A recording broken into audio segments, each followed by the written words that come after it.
They dragged her to the auction as a joke. The Wolfless girl, broken, beaten, sold to humiliate a king. Her own alpha wanted her gone. The court wanted to laugh. And she? She expected nothing but mockery. But when Kael Draven, the war-scarred king who'd conquered empires, stepped forward and claimed her, the room went silent. Because something in her scent told him what no one else could see. She wasn't weak. She was dangerous. And this wasn't charity. It was survival. Stay until the end. Like this video. Drop your city in the comments. Let's begin. The night air was heavy with smoke and cruelty. Leora Vance knelt on the cold stone platform, wrists bound in iron, head bowed beneath a filthy veil. Her knees ached. Her ribs throbbed where they'd kicked her that morning. The crowd roared around her, voices slurred with ale and contempt, but she heard none of it clearly anymore. It had all become noise, a dull, punishing hum that had followed her every day of her 23 years. She was nothing. Everyone knew it. The auctioneer's voice cracked through the hall like a whip. And here we have the final offering of the evening. A true curiosity, lords and alphas. Behold the wolfless wonder. Laughter exploded through the stone chamber. Voices overlapped in cruel harmony. Wolfless? What's the point? She's not even worth feeding. Throw her to the scavengers. Leora's fingers curled against the rough platform. She didn't flinch. She'd learned long ago that flinching only made it worse. Behind her, Alpha Corwin Ashford, her alpha, her tormentor, the man who'd owned her since birth, leaned back in his gilded chair and smiled. His teeth gleamed in the torchlight. He'd orchestrated this. Every humiliating second. She's a gift, Corwin had told the council earlier that week, his voice dripping with mock generosity. A peace offering to the Draven throne. After all, what better way to honor our new king than to present him with the best we have to offer? The council had roared with laughter. They knew what he meant. The worst, the broken, the useless. Corwin wanted to humiliate Kael Draven, the northern king who'd recently conquered 3 territories and forced every alpha in the region to bend the knee. Corwin hated him, but more than that, he feared him. So he'd done what cowards do. He'd turned his rage on the weakest thing in his reach, Leora. She closed her eyes beneath the veil. She didn't know why she'd been born without a wolf. No one did. Her mother had died in childbirth, and her father, whoever he was, had never been named. Corwin had raised her in the pack house, but not as pack. As property, a servant, a punching bag. A reminder to everyone else of what happened when you didn't belong. And now, she was entertainment.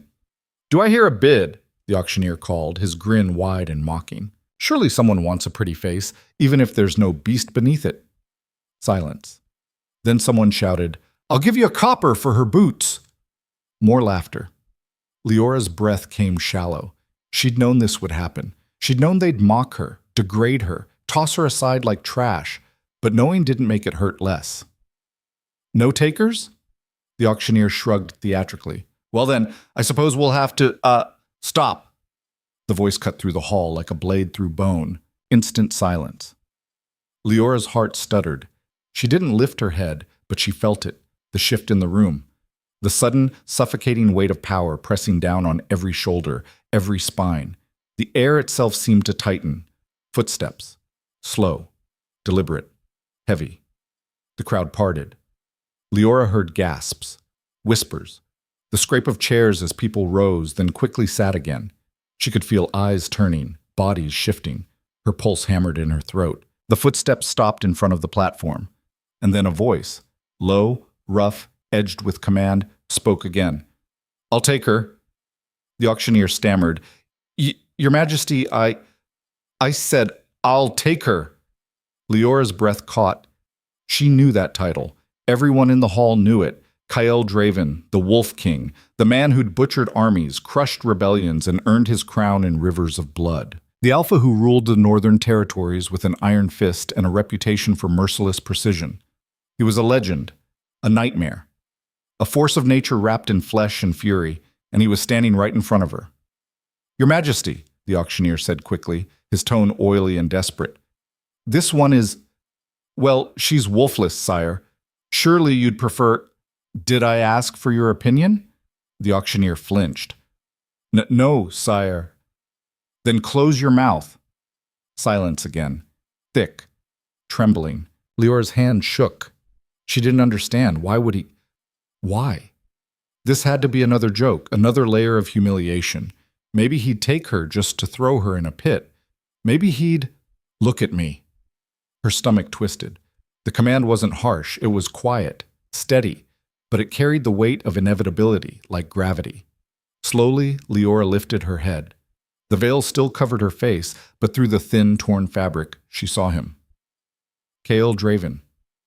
He was taller than anyone in the room, broad-shouldered, built like a fortress.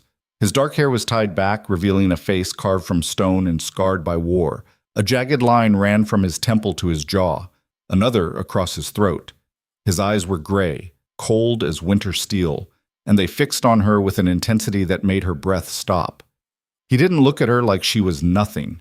He looked at her like she was a puzzle, a question, something he couldn't quite place. And then his nostrils flared. His expression shifted, just barely. A flicker of something she couldn't name. Confusion? Recognition? Hunger? Take off the veil, he said. Leora froze. Your Majesty, Corwin interjected, rising from his seat with a forced smile. I assure you there's no need to waste your time on... Kael's gaze snapped to him. The temperature in the room dropped 10 degrees. Corwin's smile vanished. He sat back down. Kael looked at Leora again. Take it off. Her hands trembled as she reached up. The iron cuffs rattled. She gripped the edge of the veil and pulled it away. The crowd gasped. Not because she was beautiful, though she was, in a raw, unpolished way. Her dark hair fell in tangled waves around a face marked by exhaustion and old bruises. Her amber eyes were wide, wary, but beneath the fear there was something unbroken, something stubborn, defiant. She met Kael's gaze and didn't look away, and in that moment something passed between them. A current, a shock, something old and powerful and undeniable. Kael's jaw tightened. His eyes narrowed, searching her face like he was trying to remember something buried deep. What's your name? Her voice was hoarse. Leora. Lyora, he repeated, tasting the syllables. Then, louder, to the room. She's mine. The hall erupted. Your Majesty, you can't be serious. She has no wolf. She's useless. Kael turned slowly, his gaze sweeping the crowd. His voice was quiet, lethal. Say that again. No one did. He turned back to Leora and extended his hand. Come. She stared at his hand, scarred, calloused, strong. This was insane. He was a king. She was nothing. This didn't make sense. It was a trick. It had to be. But his eyes, they weren't mocking. They weren't cruel. They were certain. Slowly, she placed her trembling hand in his. His grip was firm, warm, steady. He pulled her to her feet and the iron cuffs fell away, snapped clean by the sheer force of his strength. They clattered to the ground. Leora stumbled and Kael caught her, his arm around her waist. For a heartbeat, she was pressed against him, and the scent of him, pine, smoke, blood, flooded her senses. You're safe now, he murmured, just loud enough for her to hear. Her throat tightened. She wanted to believe him. She wanted to so badly it hurt. But she'd learned long ago that safety was a lie. Kael released her, but kept her hand in his. He turned to face Corwin, who sat frozen, his face pale. Corwin Ashford, Kael said, his voice calm and cold. You will answer for what you've done to her. Corwin stood quickly, forcing a laugh. Your Majesty, I don't know what you think. I can smell her blood on you. The room went silent. Corwin's smile died. She's just a what? Corwin swallowed. He glanced at the council, at the crowd, searching for support. No one moved. Kael stepped forward. You beat her? Starved her, sold her like livestock, and you thought I wouldn't notice? She's nothing, Corwin snapped, his mask slipping. She has no wolf. She's a mistake. Kael's expression didn't change, but the air around him seemed to darken. His wolf was close, so close the room could feel it, pressing against the edges of reality, snarling just beneath his skin. She's mine now, Kael said softly, and you will pay for every mark on her body. Corwin's face twisted with rage and fear. You can't. I'm the king. I can do whatever I want. Kale turned to the royal guard stationed at the edges of the hall. Arrest him. Two guards moved immediately, seizing Corwin by the arms. He struggled, shouting, "This is madness! She's worthless! You're making a fool of yourself!" Kale didn't respond. He simply looked at Leora, and she looked back, her amber eyes wide, disbelieving, but something else flickering beneath the shock. Hope. Dangerous, fragile hope. Kale led her toward the doors. The crowd parted in silence, their faces a mix of confusion, fear, and awe. As they stepped into the cool night air, Leora's legs nearly gave out. Kyle steadied her again, his hand at her back. "Why?" she whispered. "Why did you—" "I don't know yet," he said honestly. "But I will." She searched his face. "You don't even know me." "No," he agreed. "But I know what you are." "Wolfless," she said bitterly. He stopped, turned to face her fully. His gray eyes burned into hers. "No," he said quietly. "You're more than that. I can feel it. And so can everyone else in that room, whether they admit it or not." Leora's breath hitched. She wanted to believe him. She wanted it so badly her chest ached. But she'd been nothing for so long. What if he was wrong? What if she really was just broken? Kyle seemed to sense her doubt. He cupped her face gently, his thumb brushing a bruise on her cheek. "You survived them," he said. "That alone makes you stronger than half the wolves in that hall." Her eyes stung. He dropped his hand and gestured toward the waiting carriage. "Come. We have a long road ahead." Leora hesitated, glancing back at the hall, at the place that had been her prison for 23 years. And then she looked at Kyle, and she made a choice. She stepped into the carriage. The journey to the northern palace took 3 days. Leora spent most of it in silence, watching the landscape shift from rolling plains to dense, dark forests. The trees here were different, ancient, towering, their branches so thick they blotted out the sky. The air grew colder with each passing mile, sharp and clean, biting at her lungs. Kale sat across from her, his presence overwhelming even in stillness. He didn't press her to talk. He didn't demand anything. He simply watched, like he was waiting for something. On the first night, they stopped at a small inn on the edge of a village. Leora had never stayed anywhere like it. The room was simple but clean, with a bed that didn't smell like mold and a window that actually closed. Kyle had ordered her food, real food, not scraps, and left her alone to eat. She'd stared at the plate for a long time before touching it. When was the last time someone had fed her without expecting something in return? She couldn't remember. On the second day, they passed through a forest so dense it felt like entering another world. The light barely penetrated the canopy, casting everything in shades of green and shadow. Leora watched the trees rush by, her mind spinning. What was she doing? She'd left everything behind, not that there was much to leave, but still, this was insane. She was riding in a carriage with a king, a man who could crush her with one hand, a man she didn't know, didn't understand, and had no reason to trust. And yet, he'd claimed her, not as a possession, not as a joke, as something else. She glanced at him. He was reading a letter, his expression hard, focused. A muscle in his jaw twitched. "What is it?" she asked quietly. He looked up, surprised. It was the first time she'd spoken since they'd left the hall. "Just council business," he said. "Nothing you need to worry about." "Does it have to do with me?" He hesitated, then nodded. "Some of it." Leora's stomach sank. "They don't want me there." "No," he admitted. "They don't." "Then why did you—" "Because I don't care what they want," he said flatly. "I care what's right. And you think claiming me was right." He folded the letter and set it aside. His gray eyes locked on hers. "I think there's more to you than anyone in that hall could see, including you."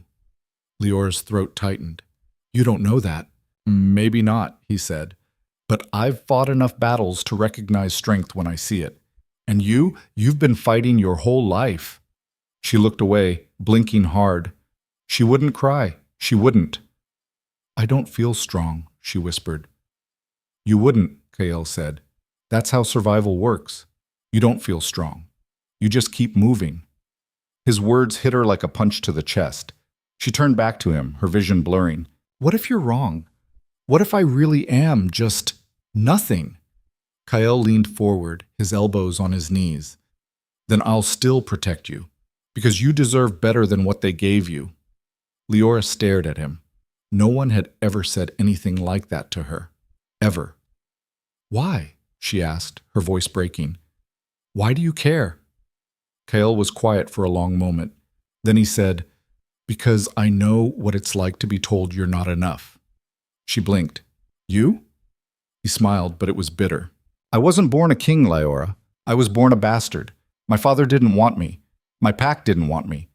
I had to fight for everything I have. And I learned early on that the people who say you're nothing, they're the ones who are afraid of what you could become. Leora's breath caught. Kyle held her gaze. So no. I don't think you're nothing. I think you're exactly what they feared most. She didn't know what to say. Her chest felt tight, her heart pounding so hard it hurt. Kale sat back, breaking the moment. Get some rest. We'll reach the palace tomorrow. Leora nodded, her mind reeling. That night, she lay awake in the small inn room, staring at the ceiling.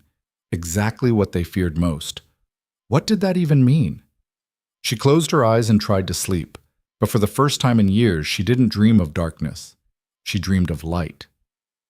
They arrived at the palace on the third day. It was massive, built into the mountains, all dark stone and iron gates, surrounded by forests so thick they seemed alive.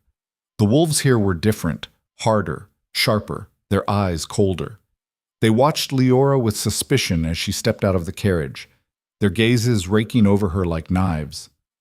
Kyle's hand was at her back, steady and unyielding. Ignore them, he murmured. They'll learn. But as they entered the great hall, the whispers began. Is that her? The Wolfless one? He can't be serious. She'll be dead within a week. Leora's hands clenched at her sides. She kept her head up, her gaze forward, but every word felt like a blade between her ribs. And then a voice, sharp and commanding, cut through the hall. Kyle, a word. Leora looked up. A woman stood at the top of the grand staircase. Tall, regal, with silver hair pulled back in a severe braid and eyes like ice. Her power radiated outward like frost, cold and unyielding. High Counselor Marin. Kale's jaw tightened. Later, Marin. Now, she said flatly. The hall went silent. Kale looked at Leora. Go with Alara, he said, gesturing to a young woman nearby, blonde, petite, with kind eyes. She'll show you to your room. Leora wanted to protest, but the look in his eyes said, trust me. So she nodded. Alara stepped forward with a small smile. Come on, let's get you settled. As Alara led her away, Leora glanced back. Kyle was already ascending the stairs, his shoulders set, his expression hard, and Marin was waiting. The room they gave her was more than she'd ever had. A bed, a real bed, with soft blankets and pillows that didn't smell like rot. A fireplace, already lit, casting warm light across the stone walls. A window overlooking the mountains, where snow capped the peaks even in late spring. It was beautiful, and it felt like a cage. Alara lingered in the doorway, watching her with cautious curiosity. If you need anything, just pull that cord, she said, pointing to a braided rope near the bed. Someone will come. Leora nodded. Thank you. Alara hesitated. Then she said quietly, for what it's worth, I think the king did the right thing. Leora looked at her, startled. You do? Yeah, Alara said. He's not the kind of man who does things without reason. If he claimed you, it's because he saw something worth protecting. Leora's throat tightened. I wish I could see it too. Alara smiled sadly. Maybe you will. Just give it time. She left, closing the door softly behind her. Leora stood in the center of the room, alone. She walked to the window and pressed her hand against the cold glass, staring out at the mountains. Somewhere below she could hear voices. Muffled, distant, arguments, shouting, and one phrase repeated over and over, drifting up through the stone, she cannot rule. Leora's stomach twisted. She sank onto the edge of the bed, her hands trembling. She'd known this would happen. She'd known the moment Kyle claimed her that it wouldn't be simple, that there would be resistance, that she'd be tested. But hearing it, feeling it, was different. She closed her eyes and tried to breathe. You survived them, Kael had said. That alone makes you stronger than half the wolves in that hall. She wanted to believe him, but strength wasn't something she felt. It was something she faked, and she didn't know how much longer she could keep faking it. Hours passed. The fire burned low. Leora had tried to sleep, but her mind wouldn't quiet. Every sound made her jump. Footsteps in the hall, doors closing, the wind rattling the window. She was used to sleeping light, used to being ready to run. Finally, she gave up and walked to the window again. The moon was rising, full and bright, casting silver light across the mountains. And as she stared at it, something inside her stirred. Faint, distant, like a heartbeat she'd forgotten she had. Her breath caught. She pressed her hand to her chest, feeling the strange, unfamiliar pull. What was that? It faded as quickly as it had come, leaving her breathless and confused. A knock at the door made her jump. Leora? Kael's voice. She opened the door quickly. He stood in the hallway, still dressed in his travel clothes, his expression weary but alert. I wanted to check on you. I'm fine, she said automatically. He didn't look convinced. You don't have to lie to me. She looked away. I heard them. Downstairs. Kael's jaw tightened. The council. They don't want me here. No, he admitted. They don't. Then why am I still here? He stepped closer, his gray eyes searching hers. Because you're not here for them. You're here for you. Leora's breath hitched. I don't understand. You will, he said quietly. I promise. She wanted to believe him. She wanted it so badly it ached. But promises were dangerous things, and she'd been hurt by too many of them. Kael seemed to sense her doubt. He reached out slowly, giving her time to pull away, and took her hand. His grip was warm, steady. I won't let them hurt you, he said, no matter what it takes. Leora looked down at their joined hands, and for the first time in her life, she let herself hope that someone might actually mean it. Get some rest, Kael said softly. Tomorrow will be difficult. Why? He hesitated, then said, The council is demanding proof. Proof of what? That you're worthy of standing beside me. Leora's heart sank. And if I'm not? Kael's expression hardened. Then I'll remind them that I don't answer to them. He released her hand and stepped back. Sleep, Leora. I'll see you in the morning. He turned and walked away, his footsteps echoing down the stone corridor. Leora closed the door and leaned against it, her heart pounding. Proof. How was she supposed to prove she was worthy when she had nothing? No wolf, no power, no strength, just herself. And that had never been enough before. She walked back to the bed and lay down, staring at the ceiling. Outside, the moon shone bright and cold, and somewhere deep inside her, that strange, faint pulse stirred again. Waiting. Watching. Ready. Morning came too quickly. Leora woke to the sound of voices outside her door, low, urgent, deliberate. She sat up, her heart already racing, and listened. The council convenes in an hour. Does she know? Not yet. The king wanted to tell her himself. Footsteps faded down the corridor. Leora threw off the blankets and dressed quickly in the simple clothes Alara had left for her the night before. Dark trousers, a plain tunic, sturdy boots. Nothing fancy. Nothing that would draw more attention than she already had. She was tying her hair back when the knock came. Leora. Kael. She opened the door. He stood in full ceremonial armor, black steel etched with silver, a wolf's head emblazoned across his chest. His dark hair was pulled back, his expression unreadable. But his eyes were worried.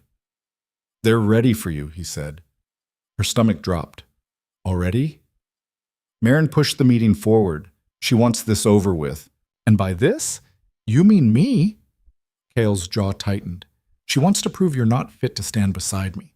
The rest of the council will follow her lead unless we give them a reason not to. Leora's hands trembled. She clenched them into fists. What do they want from me? Proof, Kael said, that you're not weak, that you can survive in this world. That you... He hesitated. That I have a wolf Leora finished bitterly. He didn't deny it. She laughed, sharp and hollow. Then I've already lost. No! Kael stepped closer, his voice firm. You haven't. Not yet. How? She demanded. How am I supposed to prove something that doesn't exist? Kael's gray eyes burned into hers. By showing them you don't need a wolf to be strong. She wanted to believe him. She wanted it so badly, but the fear was louder. What if I can't? Then I'll stand with you, he said simply, and we'll face them together. Leora's throat tightened. She nodded, not trusting her voice. Kael offered his arm. Come, let's get this over with. She took it, and they walked together down the long stone corridors toward the council chamber. Every step felt like a march toward her execution. The council chamber was a vast circular room carved into the mountain itself. Torches lined the walls, casting flickering shadows across the stone. A massive table dominated the center, and seated around it were the most powerful wolves in the northern territories. Leora recognized some of them from the auction, cold-eyed alphas who'd watched her with contempt. Others were new, their faces hard and unforgiving, and at the head of the table sat High Counselor Marin. She was even more imposing up close. Her silver hair gleamed in the torchlight, her posture regal and unyielding. When her ice-blue eyes locked on Leora, the temperature in the room seemed to drop. Your Majesty, Marin said, her voice smooth as glass. How kind of you to join us. And you brought her. The way she said her made it sound like an insult. Kael's grip on Leora's arm tightened briefly before he released her. He moved to stand at the head of the table, his presence commanding. I brought my mate, he said evenly, as is my right. Mate, Marin repeated, her lips curving into a cold smile. An interesting choice of words, Your Majesty. Tell me, has the bond been completed? Leora's face flushed. She knew what Marin was implying. The mating bond required a mark, a bite, a claiming that tied two wolves together for life. And no, it hadn't been completed. Kael hadn't even touched her beyond steadying her when she stumbled. Kael's expression didn't change. Not yet. Then she is not your mate, Marin said simply. She is simply a girl you claimed on a whim. Murmurs rippled around the table. Kael's voice turned cold. I claimed her. That makes her mine. That's all you need to know.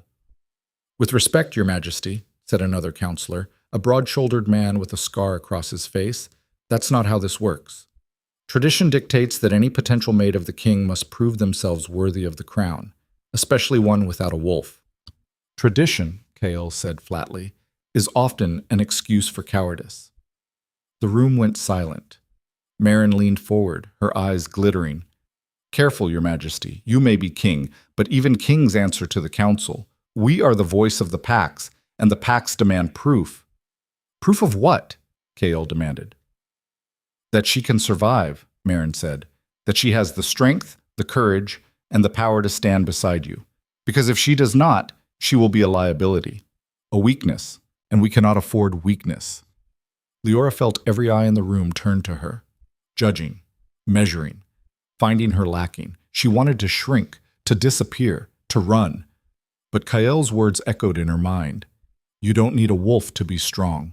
She lifted her chin and met Marin's gaze. What do you want me to do? Marin's smile widened. A trial, under the full moon, 3 nights from now.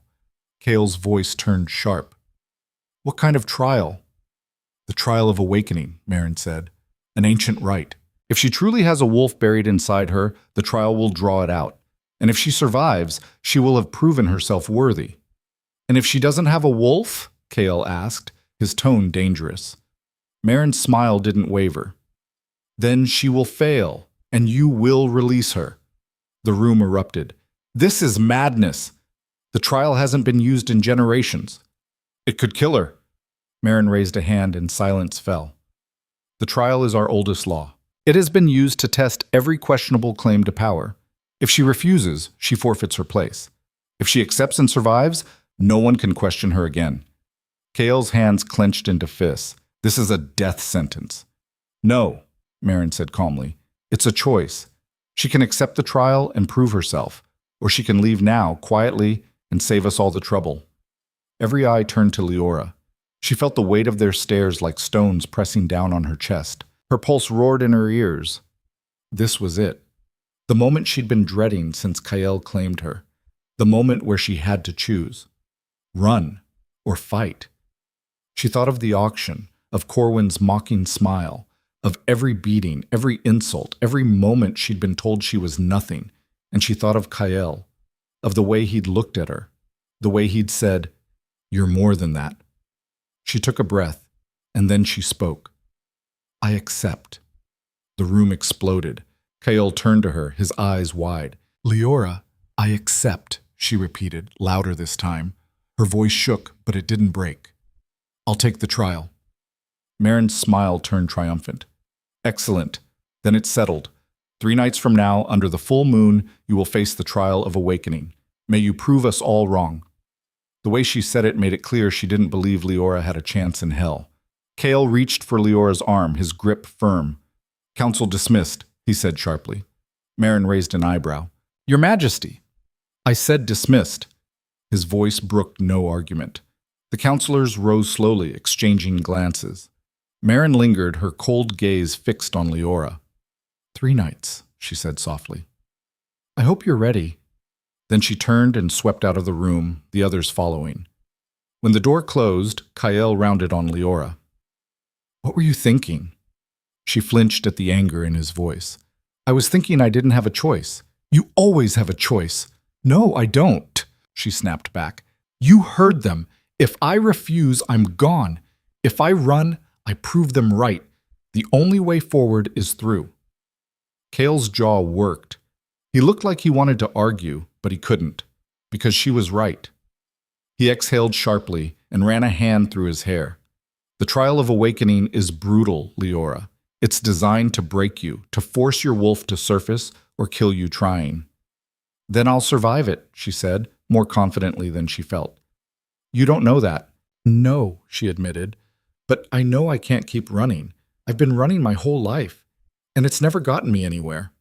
Kael stared at her, his gray eyes searching hers. Then, slowly, his expression softened. "You're braver than you think," he said quietly. "Or stupider," she muttered. He almost smiled. Almost. "Come on," he said, taking her hand. "We have 3 days. Let's not waste them." Kael didn't leave her side for the next 3 days. He trained her, pushed her, taught her how to fight without a wolf, how to use speed, agility, and cunning instead of raw strength. "You'll never overpower them," he said as they sparred in the training yard. "So you have to be smarter, faster. You have to anticipate." Leora dodged his strike, barely, and stumbled back. "Easy for you to say." "Nothing about this is easy," Kael said. "But you can do it. I've seen you survive worse." She didn't know if that was true, but she kept trying. The training yard was located at the eastern edge of the palace grounds, surrounded by high stone walls and watched over by a handful of guards who tried not to stare. But Leora could feel their eyes on her, could hear their whispers when they thought she wasn't listening. "The Wolfless girl. She won't last. The king's wasting his time." She ignored them. She had to. Kael moved like water, fluid, precise, deadly. He never struck her hard enough to injure, but every blow reminded her how outmatched she was, how fragile, how human she felt compared to the wolves around her. "Again," he said, circling her. Leora wiped sweat from her forehead and raised her fists. Her arms ached, her legs trembled, but she didn't quit. She lunged, feinting left before pivoting right. Kael blocked her easily, but she'd anticipated that. She dropped low, sweeping his legs. He went down. For half a second, she thought she'd actually done it. Then he rolled, grabbed her ankle, and pulled. She hit the ground hard. The breath knocked from her lungs. Kael was on his feet instantly, offering her a hand. "Better," he said. "You're learning to think instead of react." She took his hand and let him pull her up. "Doesn't feel like enough." "It's more than you had 3 days ago," he said. "That's what matters." Ilara brought them water and towels, always with a kind word and a warm smile. "You're doing great," she said to Leora. "Really?" Leora nodded, too exhausted to speak. That night she soaked in a hot bath, her muscles screaming. She stared at her reflection in the water, bruised, battered, but somehow still standing. What am I doing? She thought. I can't win this. But she didn't have a choice, so she'd keep fighting, because that's all she knew how to do. On the second day, Kael took her into the forest. The trial will be here, he said, leading her through the dense trees. You need to know the ground. The forest was ancient. The trees towered overhead, their branches so thick they blocked out most of the sunlight. The air was cool and damp, filled with the scent of earth and moss and something else, something wild and old. Leora shivered. Kael led her to a clearing deep in the woods. It was circular, ringed by stones half buried in the ground. The grass was short, almost bare in places, as if nothing grew well here. This is it, he said. Leora looked around. It felt wrong, oppressive, like the clearing itself was watching her. What happens during the trial? She asked. Kael was quiet for a moment. Then he said, You'll be left alone, under the full moon. The elders will chant, calling to the old magic, and the moon will press down on you. It'll try to force your wolf to the surface. And if I don't have one, then the pressure will break you, he said bluntly. Your mind, your body, it'll tear you apart. Leora's stomach twisted. How long do I have to last? Until dawn. Hours. She'd have to endure this for hours. She swallowed hard. Has anyone ever survived without shifting? Kael hesitated. No. Her heart sank. But, he added quickly, that doesn't mean you won't. You're stronger than you know, Leora. She wanted to believe him. She wanted it so badly, but the fear was a living thing inside her, clawing at her chest. Kyle stepped closer, his hand cupping her face. Listen to me. I don't know what's going to happen in 3 nights, but I know you, and I know you don't quit. So whatever comes, you face it. You hear me? She nodded, her throat too tight to speak. He pressed his forehead to hers, his breath warm against her skin. You're going to survive this. She closed her eyes and let herself believe it, just for a moment. On the second night, Leora stood at the window of her room, staring out at the mountains. The moon was waxing, growing fuller each night. Soon, she heard the door open behind her. Kael. Can't sleep? He asked. She shook her head. Too much thinking. He crossed the room and stood beside her. About?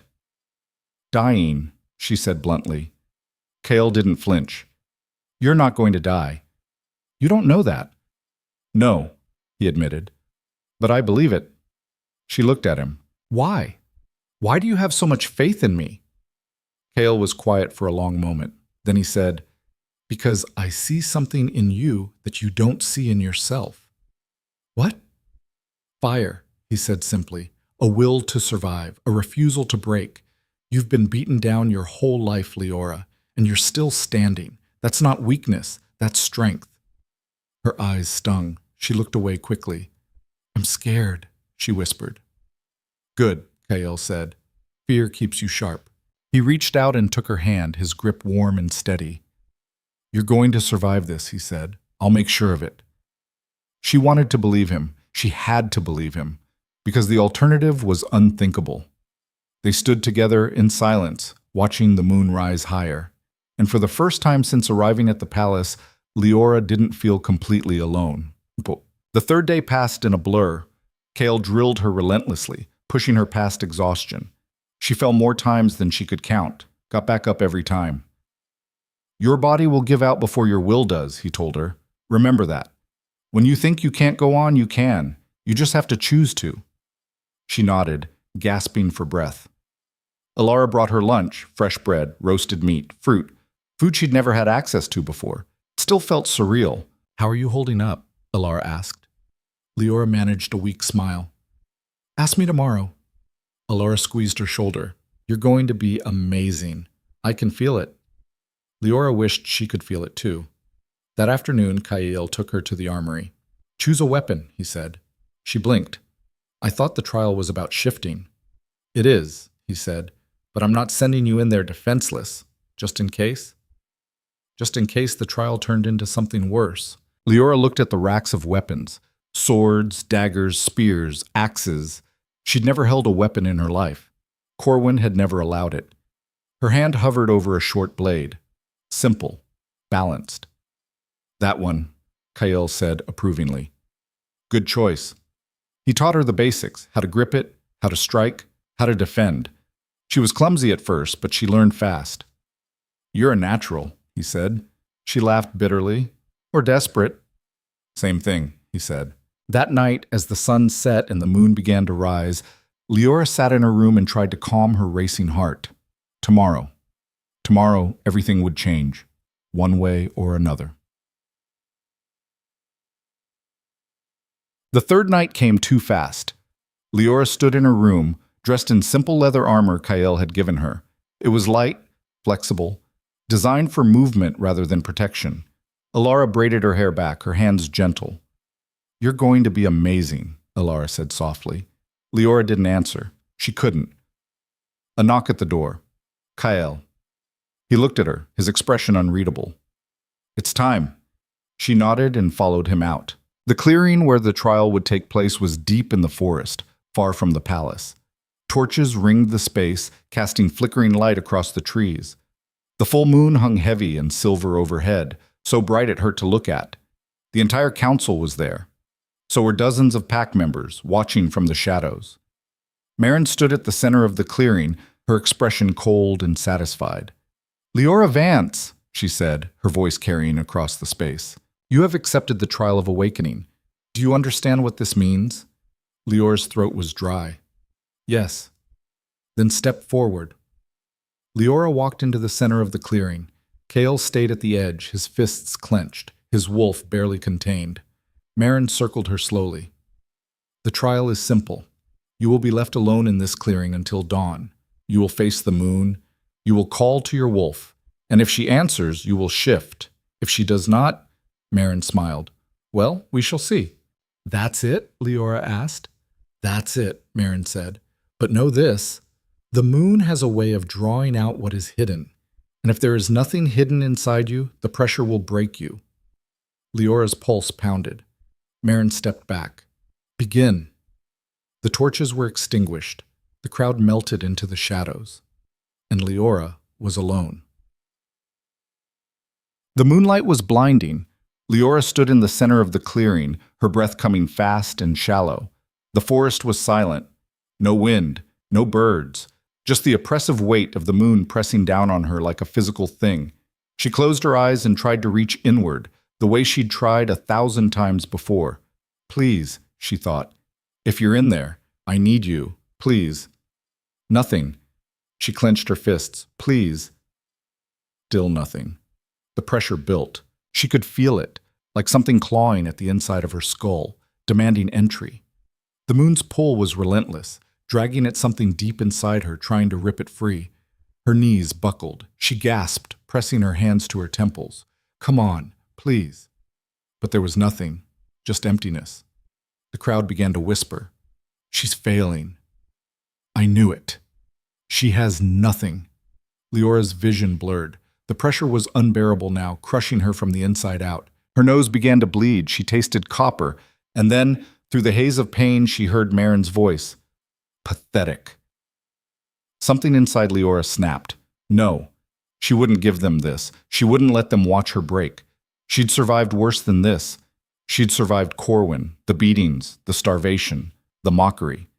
She'd survived being nothing her entire life, and she'd be damned if she let them take this from her too. She pushed herself to her feet, her body shaking, sweat and blood pouring down her face. And she made a choice. If her wolf wouldn't come, she'd drag her out. She threw her head back and screamed. It was raw, primal, a sound torn from the deepest part of her soul. And something answered. Pain exploded through her body. Her bones shifted. Her skin burned. Every nerve lit up like fire. She fell to her knees, gasping, clawing at the ground. The world went white.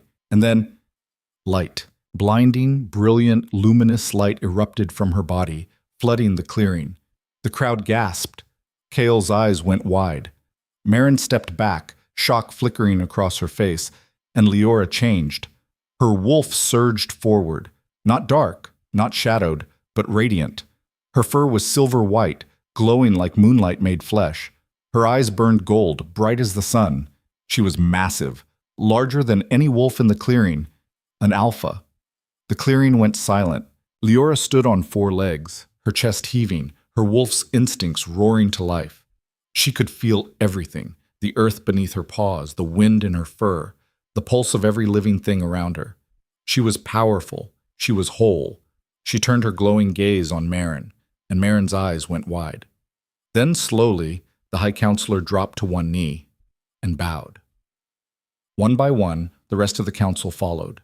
Knees hit the ground, heads bowed. The crowd in the shadows dropped in waves, their wolves recognizing what stood before them. Not weakness, not a mistake, but pure, undeniable power. Leora's wolf stood tall, her silver-white fur shimmering in the moonlight. She could feel the energy coursing through her veins, hot and electric. Every sense was heightened. She could hear heartbeats in the trees, smell fear and awe mingling in the air, feel the tremor of submission rippling through the gathered wolves. This was what she'd been missing her whole life. This was what they'd told her didn't exist. Her golden eyes swept across the clearing, taking in every face. Some looked terrified, others looked awed, a few looked angry, and at the edge of the clearing, Kael stood frozen, his expression caught somewhere between shock and something else. Something raw. Pride. Leora's wolf turned toward him, drawn by an instinct she didn't understand. Their eyes met across the distance, and for a moment the world narrowed to just the two of them. Then Marin's voice cut through the silence. Impossible. Leora's wolf swung her massive head toward the High Counselor. Marin was still on one knee, but her expression had shifted from shock to something darker. Calculation. Fear. A luminous wolf, Marin whispered, her voice carrying in the stillness. I thought they were extinct. Murmurs rippled through the crowd. What does it mean? I've only heard stories. The old bloodlines. Kael stepped forward, his voice cutting through the whispers like a blade. It means she passed the trial. It means she's proven herself. And it means every single one of you will show her the respect she's earned. Marin rose slowly, her ice-blue eyes fixed on Leora's wolf. Of course, Your Majesty. We would never question. You already did, Kael said coldly. You called this trial specifically to break her, to prove she was nothing, and now you see what she really is. Marin's jaw tightened, but she said nothing. Kael walked toward Leora, his movements slow and deliberate. When he reached her, he placed a hand on her wolf's massive head. The touch sent a shockwave through her, warm, grounding, safe. Shift back, he murmured. Let them see you. Leora's wolf hesitated. She didn't know how. She'd never done this before. But as Kael's hand remained steady on her head, she reached inward, searching for the thread that connected her human self to this glowing beast. And she pulled. The shift back was easier than the first. Her bones rearranged, her fur melted away, and within moments she was standing on 2 legs again, naked and trembling. Kael moved instantly, shrugging off his cloak and wrapping it around her shoulders. She clutched it to her chest, her legs threatening to give out. I've got you, Kael said quietly. She looked up at him, her amber eyes wide. I did it. You did, he said, and there was something fierce in his voice. You're incredible. Her throat tightened. She wanted to cry, to laugh, to collapse, but she forced herself to stay upright, to face the crowd that had wanted her to fail. Marin stepped forward, her expression carefully neutral. The trial is complete. Leora Vance has proven herself worthy. The council recognizes her as an alpha, Kael interrupted. Not just worthy, not just capable, an alpha, one of the rarest bloodlines in existence. Marin's smile was thin. Of course, an alpha. But Leora could see it in the woman's eyes, the resentment, the fury barely contained beneath the surface. This wasn't over. Kael turned to address the crowd. The trial is complete. Return to the palace. We'll convene tomorrow to discuss what this means for the kingdom. The wolves dispersed slowly, their whispers following them into the darkness. Leora caught fragments of conversations as they passed. Did you see the light? My grandfather told me stories about wolves like that. She could kill us all if she wanted. Or save us. Leora sagged against Kael, exhaustion crashing over her like a wave. Come on, he said gently. Let's get you inside. The walk back to the palace was a blur. Leora's legs barely functioned, and Kael ended up carrying her the last quarter mile. She should have been embarrassed, but she was too exhausted to care. His arms were strong around her, his heartbeat steady against her ear. "You scared me," he said quietly as they walked. "I scared myself," she admitted. "When you screamed, when the light started—" He stopped, his voice rough. "I thought I was losing you." She pressed her face against his chest. "I'm still here." "Barely." When they reached her room, he set her down gently on the bed. Alara appeared moments later with water, food, and clean clothes. Her eyes were red, like she'd been crying. "You were amazing," Alara said, her voice thick with emotion. "I knew you could do it. I knew it." Leora managed a weak smile. "I didn't." "Well, now you know," Alara said. She set the tray down and hugged Leora tightly. "You're incredible. Don't ever forget that." She left the food on the table and slipped out quietly, leaving Leora and Kael alone.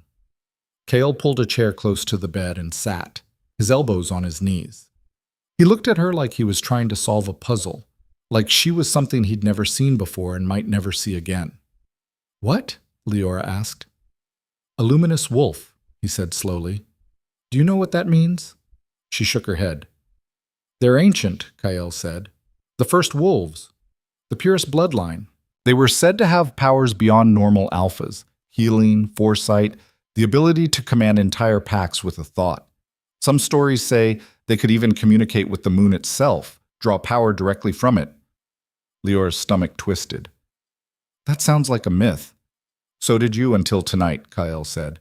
"But they disappeared centuries ago, hunted to extinction because people feared them. Because power like that makes people dangerous." "So I'm... what? A threat?" "To some, yes," Kael admitted. "To others, you're a miracle. A sign that the old ways aren't dead. That maybe we haven't lost everything our ancestors built." "And to you?" He met her gaze, his gray eyes intense. "To me, you're exactly what I thought you were. More than they could ever understand. More than I could have imagined." Her breath caught. Kael reached out and took her hand. His palm was rough, calloused from years of fighting, but his touch was gentle. "But you need to be careful, Leora. Marin saw what you are, and she's not going to let this go." "What do you mean?" "She's afraid," Kael said, "and fear makes people dangerous. She'll try to undermine you, discredit you, turn the council against you, maybe even—" He stopped himself. "What?" "Just stay close to me," he said firmly. "Don't go anywhere alone. Not until we know how the council is going to react. Some of them will see you as a blessing. Others will see you as a threat that needs to be eliminated." Leora nodded, unease coiling in her chest like a snake. Kael stood and moved toward the door. "Get some rest. Tomorrow's going to be complicated." "Kael?" He turned. "Thank you," she said quietly, "for believing in me. Even when I didn't." His expression softened. "Always." Then he was gone, and Leora was alone with her thoughts. She looked down at her hands. Human again, but she could still feel the echo of claws, of power, of strength that had been locked away her entire life. She flexed her fingers, remembering how it felt to have fur and fangs, to be more than human. She'd done it. She'd proven them all wrong. But as she lay back on the bed and closed her eyes, Kael's warning echoed in her mind. Fear makes people dangerous, and she had a feeling the real fight was just beginning. The next morning, Leora woke to chaos. Shouting echoed through the corridors. Footsteps pounded past her door. She dressed quickly in the simple clothes Alara had left and stepped into the hallway to find servants rushing back and forth, their faces tense. "What's happening?" she asked one of them. The young woman barely glanced at her. "Emergency council session, miss. Started before dawn." Leora's stomach dropped. She hurried through the corridors, following the sound of raised voices. When she reached the council chamber, the doors were closed, but she could hear the argument raging inside. "Cannot allow this. She passed the trial. That doesn't change what she is. You're being paranoid. I'm being realistic." Leora hesitated, her hand on the door. Part of her wanted to walk away, to pretend she hadn't heard. But she'd never been good at running from hard truths. She pushed the doors open. Every head turned. The council was in full session, the table surrounded by angry faces. Some she recognized from the trial. Others were new, regional alphas, pack leaders, wolves of power and influence. Kyle stood at the head of the table, his expression hard as stone. Marin sat to his right, her hands folded calmly in front of her, a slight smile on her lips. When Leora entered, the room fell silent. Kyle's eyes found hers, and something in his expression shifted. Relief, maybe, or warning. "Leora," he said. "Good. You're here." Marin's smile widened. "How kind of you to join us, Miss Vance. We were just discussing your unique situation." "Situation?" Leora echoed, stepping further into the room. "Your bloodline," Marin said smoothly. "The council has been researching the luminous wolves since last night, and what we've found is deeply concerning." Kale's voice was sharp. "Marin, the king deserves to know the truth," Marin interrupted, her tone reasonable, almost kind. "As does she. We owe them both honesty." She turned to Leora, and her ice-blue eyes were cold despite the warmth in her voice. "The luminous wolves were hunted to extinction for a reason, Miss Vance. They were too powerful, too dangerous. Entire packs fell under their control without consent, their wills overridden by the luminous alpha's command. Wars were started over them. Territories were destroyed. Bloodlines were wiped out. They were a threat to the natural order, to the balance of power." "That's ancient history," Kale said coldly. "Not fact. Not proof of anything about Leora." "History written in blood," Marin countered, "documented in our oldest records.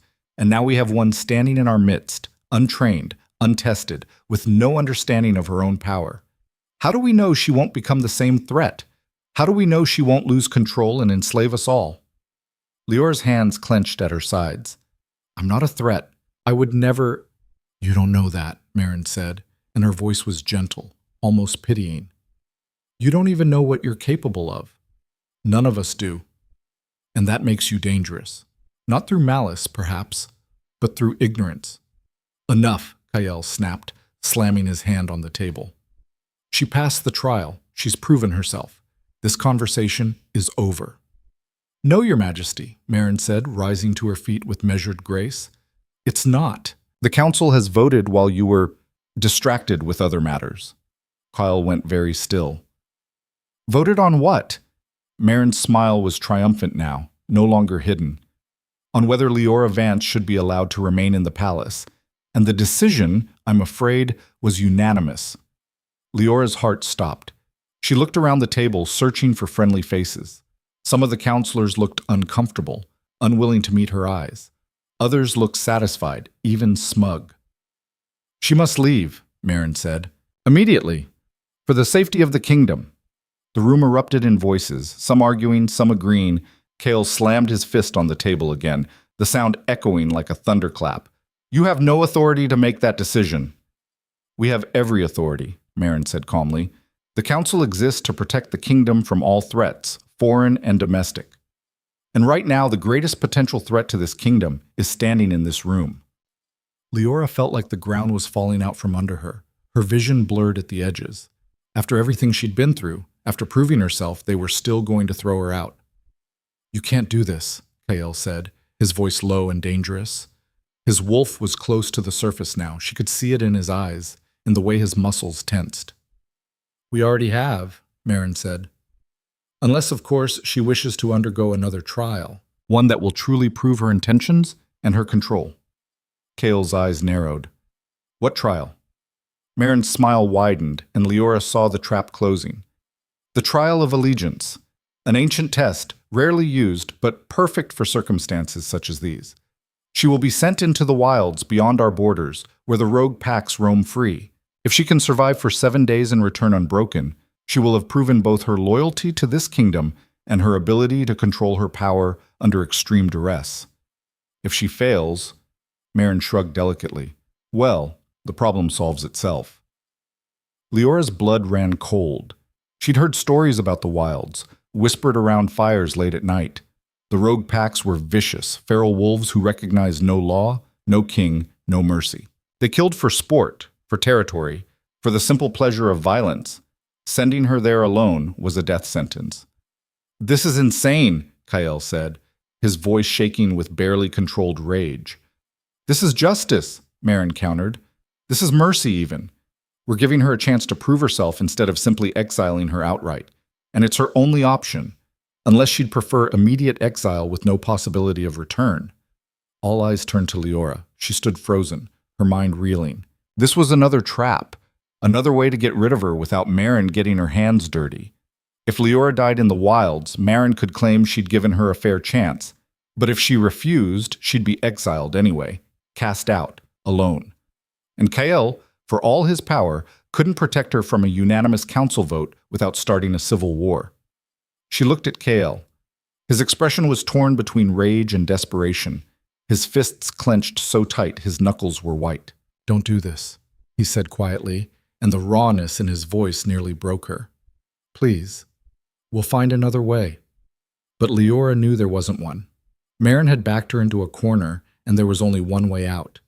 She thought about running again, about being nothing again, about proving every person who'd ever called her worthless right. And she thought about her wolf, the luminous, powerful creature that had finally emerged after a lifetime of silence. She hadn't survived this long just to give up now. She took a breath and looked at Marin. "I accept." Kael's face went white. "Leora, no." "I accept the trial," she said louder, her voice steady even as her heart tried to beat out of her chest. 7 days in the wilds, I'll survive, and when I come back, none of you will ever question me again." Marin's smile was satisfied, victorious. "Excellent. How brave. You leave at dawn tomorrow. That gives you time to prepare." The way she said it made it clear she didn't think any amount of preparation would save Leora. Kael stood abruptly, his chair scraping against stone. "This council is dismissed," he said, his voice hard as iron.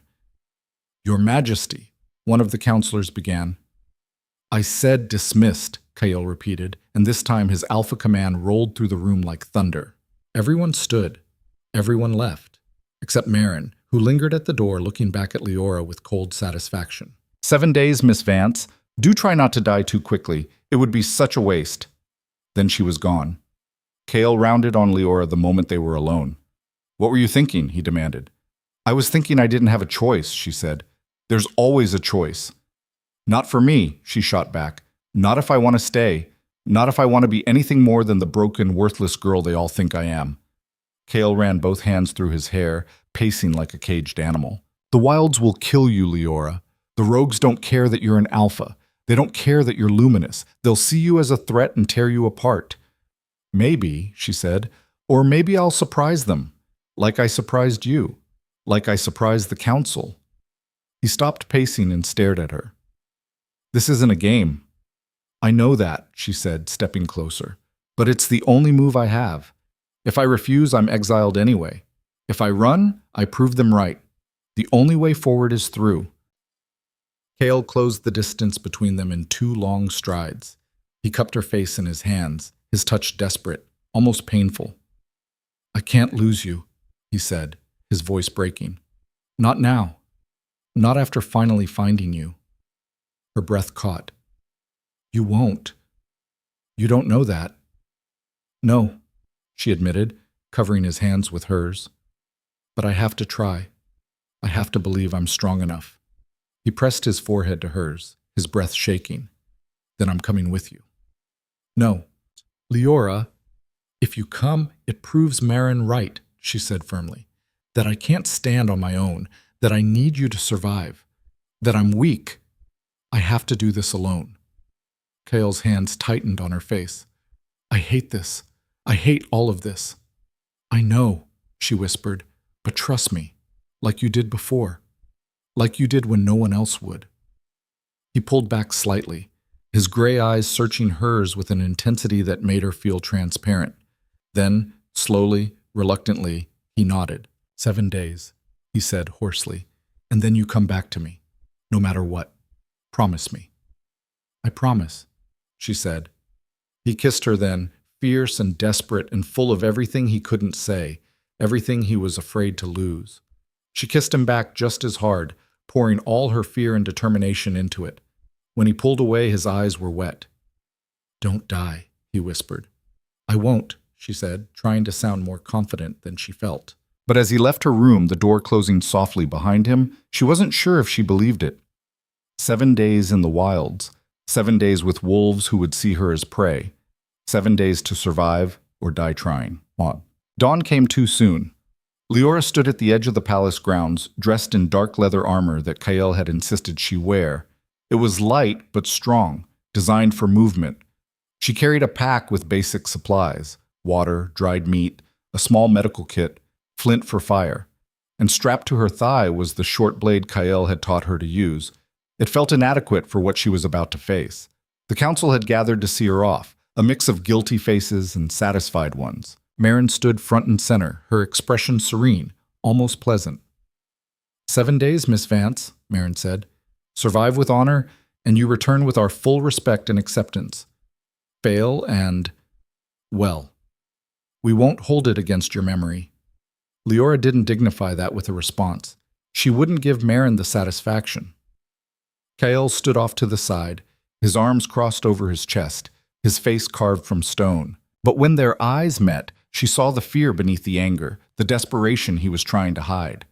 Alara pushed through the crowd and hugged her tightly. "Come back," she whispered fiercely. "Please come back." "I will," Leora promised, hoping it was true. Then she turned toward the tree line. The wild stretched out before her, dark, dense, endless. Even from here she could feel the difference in the air. Wilder, more dangerous, like crossing an invisible border into a place where the normal rules didn't apply. She took a deep breath and stepped into the shadows. The forest swallowed her whole within minutes. The palace disappeared behind layers of trees and undergrowth, gone as if it had never existed. The air was different here, thicker, heavier, tinged with the scent of old blood and wilder things. The trees grew closer together, their branches tangled overhead, blocking out most of the sunlight. Leora moved carefully, her senses on high alert. Her wolf stirred beneath her skin, restless and wary, sensing danger in every shadow. She didn't know where the rogue packs made their dens. She didn't know how to avoid them. All she knew was that she had to survive. For 7 days, she traveled for hours, moving deeper into the wilds, marking her path by scratching symbols into tree bark. The forest grew denser, darker, colder.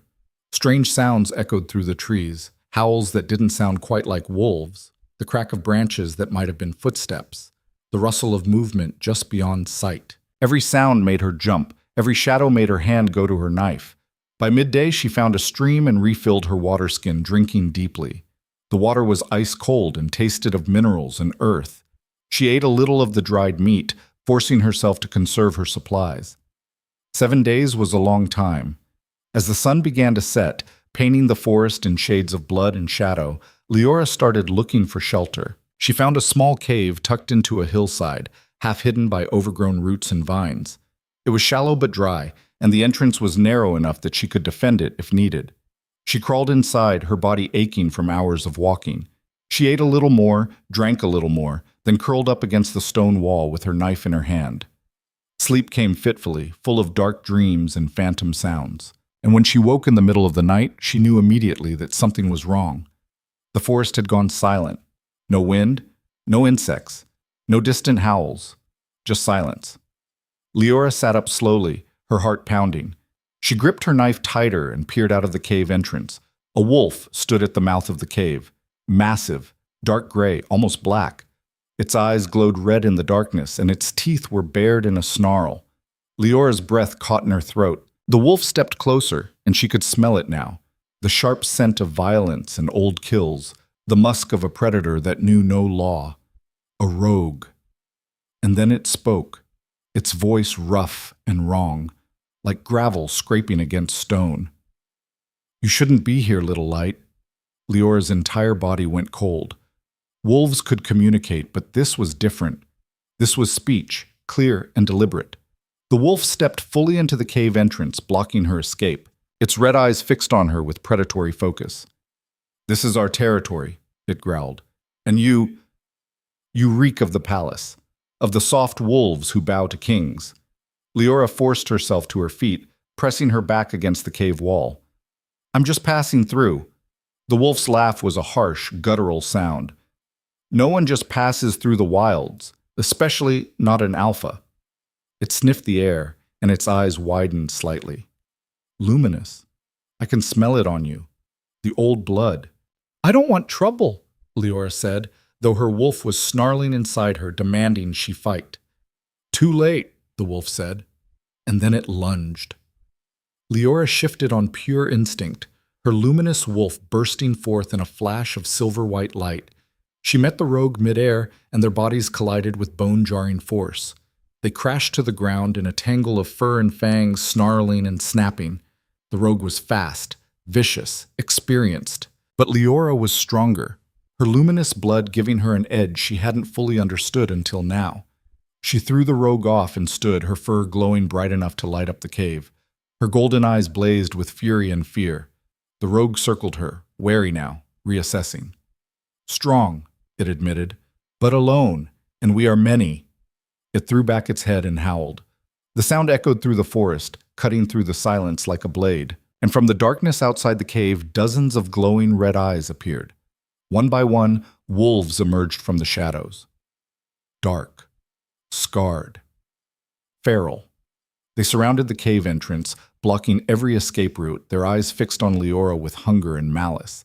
She wasn't facing one rogue, she was facing an entire pack, and they were between her and freedom. The original wolf, clearly the alpha, stepped forward. Its voice was filled with dark satisfaction. Welcome to the wilds, little light. Let's see if you glow when we tear you apart. The pack moved as one, converging on the cave. And Leora had nowhere to run. Leora's luminous wolf didn't retreat. She couldn't. The cave wall was at her back, and the pack of rogues filled the entrance, their red eyes gleaming with murderous intent. Their leader, the massive dark wolf who'd spoken, stood at the front, teeth bared in anticipation. Last chance, little light, the rogue alpha growled. Submit now and we'll make it quick. Leora's wolf snarled, low and dangerous. Her silver-white fur blazed brighter, casting shadows that danced across the cave walls. Every instinct screamed at her to fight, to survive, to refuse to go down without taking as many of them with her as possible. But as she stared at the pack, 20, maybe 30 rogues, all battle-scarred and feral, she realized something that made her blood run cold. She couldn't win this fight. Not with claws and teeth, not the way they expected. So she'd have to do something they didn't expect. The rogue alpha took a step forward. No answer? Then we… Wait, Leora said, her wolf's voice echoing through the cave with a resonance that made several rogues flinch. The alpha paused, surprised. You speak? I do, Leora said, and I have a question before you kill me. The alpha's eyes narrowed with suspicion, but curiosity won out. What question? Why do you serve a coward? Silence crashed through the pack like a shockwave. The alpha's lips pulled back in a vicious snarl. What did you say? Leora forced herself to stand taller, to project confidence she didn't feel. You heard me. You're following a leader who sends 30 wolves to kill one, who's so afraid of a single luminous wolf that he needs an army to face her. That's not strength, that's cowardice. The rogue alpha lunged, closing the distance in a heartbeat. His jaws snapped inches from Leora's throat, and she felt his hot breath on her fur. I could kill you for that, he snarled. You could, Leora agreed, her voice steady even as her heart hammered. But then you'd prove me right, that you're too scared to face me alone, that you need your pack because without them you're nothing. The alpha's eyes burned with rage. But beneath it, Leora saw something else. Pride. The rogues lived by strength, by dominance, and she'd just questioned his in front of his entire pack. He couldn't let that stand. The alpha stepped back, his gaze sweeping over his wolves. Then he looked at Leora, and a cruel smile spread across his muzzle. You want to face me alone? I want a fair fight, Leora said. One-on-one. If I win, your pack lets me go. If you win, you can do whatever you want with me. The pack erupted in growls and snarls, some excited, some angry. Alpha, don't… She's trying to trick you. Kill her now! But the alpha raised his head and the pack fell silent. I accept, he said, his voice carrying across the clearing. But know this, little light. I've killed hundreds. Alphas, betas, entire packs. You won't be the first to die begging. Leora's wolf met his gaze without flinching. Then let's begin. The pack moved back, forming a wide circle. The alpha stepped into the center, and Leora followed, her muscles coiled tight. This was insane. She'd been a wolf for less than 3 days. He'd been fighting his entire life, but it was her only chance. The alpha didn't waste time with posturing. He attacked immediately, a blur of dark fur and flashing teeth. Leora dodged left, barely avoiding his jaws. His claws raked across her shoulder, and pain exploded through her. She stumbled, and he pressed the advantage, slamming into her side with the force of a battering ram. She hit the ground hard, the breath knocked from her lungs. The alpha was on her instantly, jaws closing toward her throat. Leora twisted at the last second, and his teeth caught only air. She kicked out with her hind legs, catching him in the chest. He flew backward, landing in a crouch. "You're fast," he admitted, "but speed won't save you." He came at her again, relentless. They collided in the center of the circle, a whirlwind of fur and fury. Leora fought with everything she had, using the techniques Kael had drilled into her. Anticipate, move, strike where they don't expect. But the alpha was strong. Every blow felt like getting hit by a boulder. Her ribs ached, her shoulder bled, her legs trembled. She was losing. The alpha's jaws clamped down on her front leg, and she felt bone grind against bone. She screamed, the sound echoing through the forest. The pack howled in excitement, sensing victory. Leora's vision blurred with pain.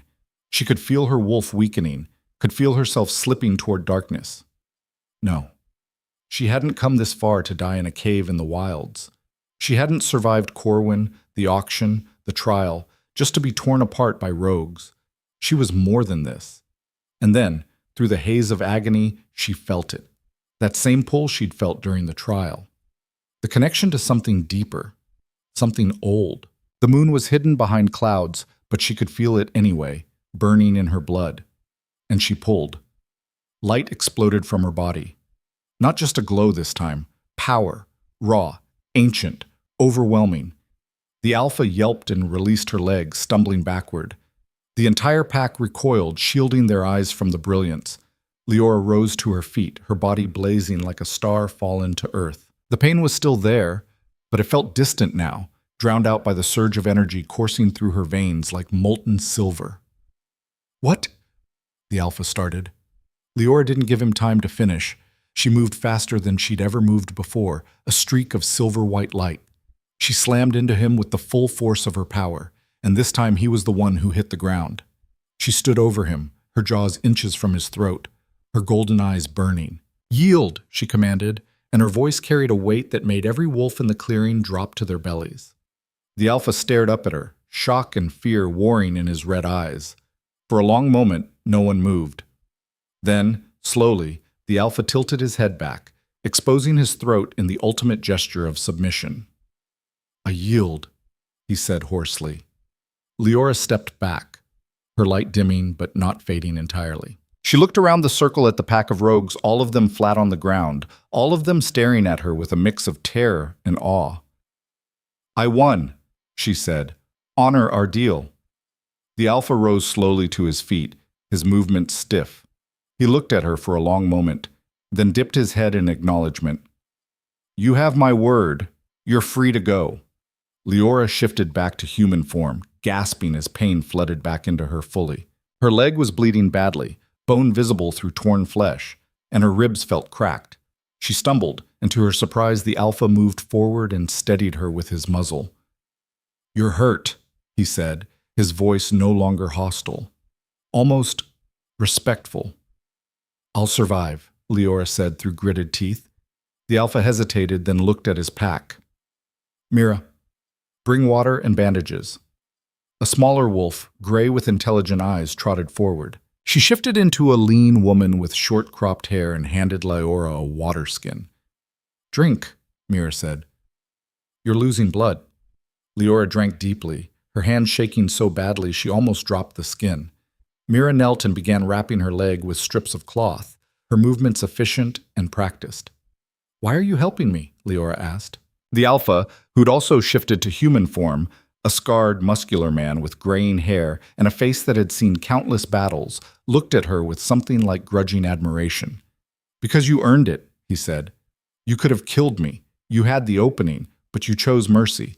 That's not something we see often in the wilds." Leora hadn't even thought about it. In that moment, with her jaws at his throat, killing him had felt wrong, unnecessary. "What's your name?" she asked. "Roran," the Alpha said.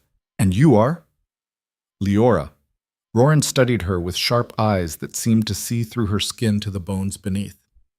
"You're from the palace, the luminous wolf Marin sent to die." Leora stiffened.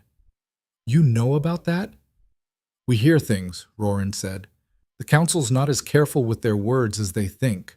Rumors travel fast in the wilds, faster than they travel in the palace sometimes." "So you knew I was coming." "We knew someone was coming," Roran said. "We didn't know it would be you, a luminous wolf. We thought they were all dead, hunted to extinction centuries ago." "So did everyone else," Leora said bitterly. Roran sat down across from her, his expression thoughtful. "The council sent you here to fail, to die. You know that, right?" "I know," Leora said. "And you came anyway." "I didn't have a choice." Roran smiled, and it wasn't cruel. It was almost understanding. "There's always a choice. You chose to fight instead of run. You chose to challenge me instead of submit. You chose mercy instead of vengeance. Those are the choices of an alpha, a real one." Leora looked down at her bandaged leg, already soaking through with blood. "I don't feel like an alpha. I feel like I'm barely surviving." "That's what being an alpha is," Roran said. "It's not about power. It's not about never being afraid or never being hurt. It's about making the hard choices when everything's falling apart. It's about protecting your people even when it costs you everything." Mira finished bandaging Leora's wounds and stepped back. "You should rest before you move on," she said. "You've lost a lot of blood. If you try to travel now, you'll pass out and die." Leora shook her head. "I can't. I have 6 more days. If I stop now—" "Then stay with us," Roran interrupted. The entire pack looked at him in shock. "Alpha?" one of the wolves said. "She's from the palace." "She's a survivor," Roran said firmly. "She beat me in single combat. She's earned our respect. And more than that, she's earned our protection. For the next 6 days, she's under my pack's care. Anyone who touches her answers to me." The pack murmured, but no one argued. Roran's word was absolute law here. Leora stared at him. "Why would you do this?" Roran's expression was serious. "Because the council fears you, and anything they fear that much is worth protecting. Besides," he smiled slightly, "I'm curious to see what you do when you go back. Something tells me you're going to shake things up." Leora spent the next 6 days with the rogue pack, and it changed everything she thought she knew about survival. It was nothing like the palace. The rogues lived rough, sleeping under stars, hunting for food, moving constantly through the wilds to avoid territorial disputes. But they were also fiercely loyal to each other, bound not by laws or councils, but by shared survival and mutual respect.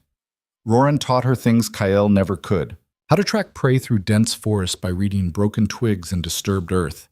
How to read the wind for danger, to smell the difference between a deer and a predator. How to fight dirty when fighting fair would get you killed. "The palace wolves fight with honor," Roran said as they sparred on the 4th day. "Honor gets you killed in the wilds. Survive first. Worry about honor later," he demonstrated, fainting high before going low, using his smaller size against Leora's larger wolf form to slip beneath her guard. "Out here, there are no rules," he continued. "No referees, no one to stop the fight when it gets too brutal. So you use everything. Terrain, surprise, deception, whatever it takes." Leora absorbed everything like a sponge. Her injuries healed faster than they should have. Another gift of her luminous blood, Mira explained. By the 5th day, she was moving without pain.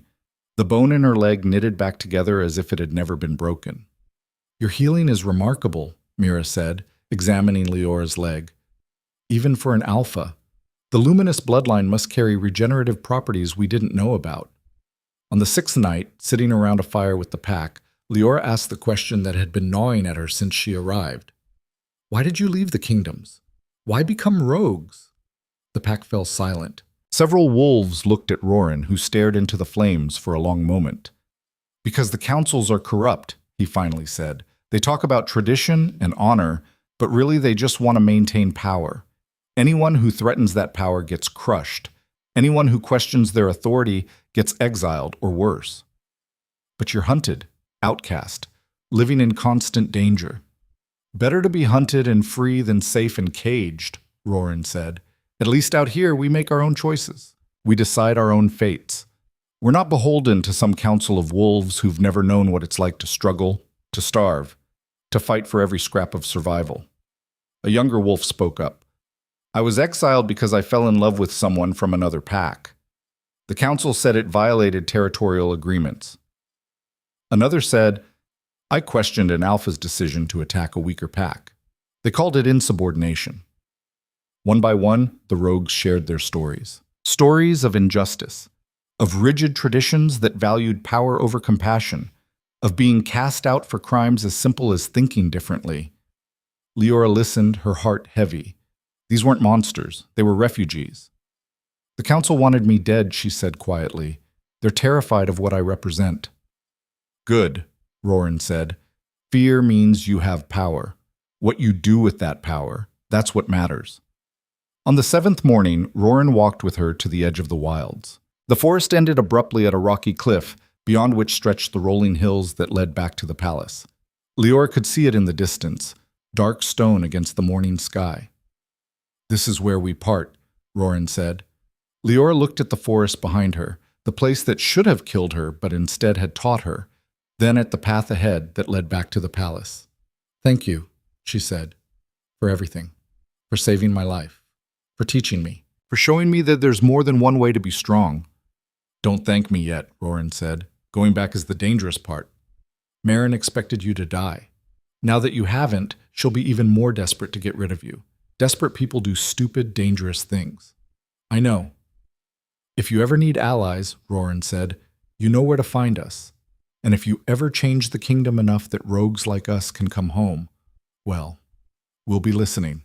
He pressed something into her hand, a carved wooden token marked with his pack symbol, a wolf howling at a crescent moon. Show that to any rogue in the wilds, he said. They'll know you're under my protection, that you're a friend to those who have no friends. Leora closed her fingers around it, the wood smooth and warm. I won't forget this, any of it. Roran smiled, and it transformed his scarred face into something almost gentle. Go shake up that palace, little light. Make them remember why they should have feared you in the first place. Leora shifted into her wolf form, her silver-white fur gleaming in the morning sun. And she ran, fast and hard, her powerful legs eating up the distance, her heart pounding not with fear but with determination. She'd survived, and now she was going to make them all see what that meant. She reached the palace at sunset on the 7th day, exactly as required. The guards at the gate stumbled backward when they saw her, shock written across their faces. She's alive. Get the king. Alert the council. How is this possible? Leora shifted back to human form, standing naked and bloody and victorious at the palace gates. She didn't care about her nakedness, didn't care about the blood. All that mattered was that she'd won. Tell them I'm back, she said, her voice carrying across the courtyard. And I passed. Within minutes, the courtyard was filled with wolves. Some looked relieved, others looked horrified. Most just looked stunned. And then Kael was there, pushing through the crowd, his eyes wide with disbelief and relief so profound it nearly brought him to his knees. Leora, he breathed, her name a prayer on his lips. She smiled, exhausted and hurting, but alive. I told you I'd come back. He closed the distance between them in 3 long strides and pulled her into his arms, holding her so tightly she could barely breathe. She didn't care. She clung to him just as hard, letting herself feel safe for the first time in 7 days. I thought I'd lost you, he whispered against her hair, his voice breaking. Every day, every night, I thought, you didn't, she said. You won't. Someone wrapped a cloak around her shoulders. Alara, tears streaming down her face. The crowd parted and Marin appeared, her face pale, her eyes wide with shock that she couldn't quite hide behind her mask of composure. "You survived," Marin said, and there was no mistaking the fury beneath her careful composure. Leora pulled away from Kyle and faced the High Counselor, the woman who'd sent her to die. "I did more than survive," Leora said. "I won. I defeated a rogue alpha in single combat. I earned the respect of his entire pack, and I came back, just like I said I would." Marin's jaw tightened. "The trial required you to survive, nothing more." "And I did," Leora said. "So according to your own rules, I've proven my loyalty, my strength, my control. You can't question me anymore." The council members who'd gathered murmured among themselves, some nodding, others looking uncertain. Marin looked around, seeing her support crumbling. "The council will need to verify."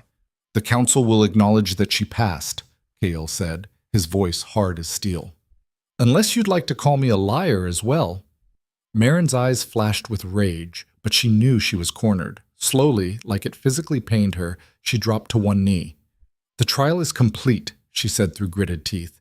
"Leora Vance has proven herself worthy."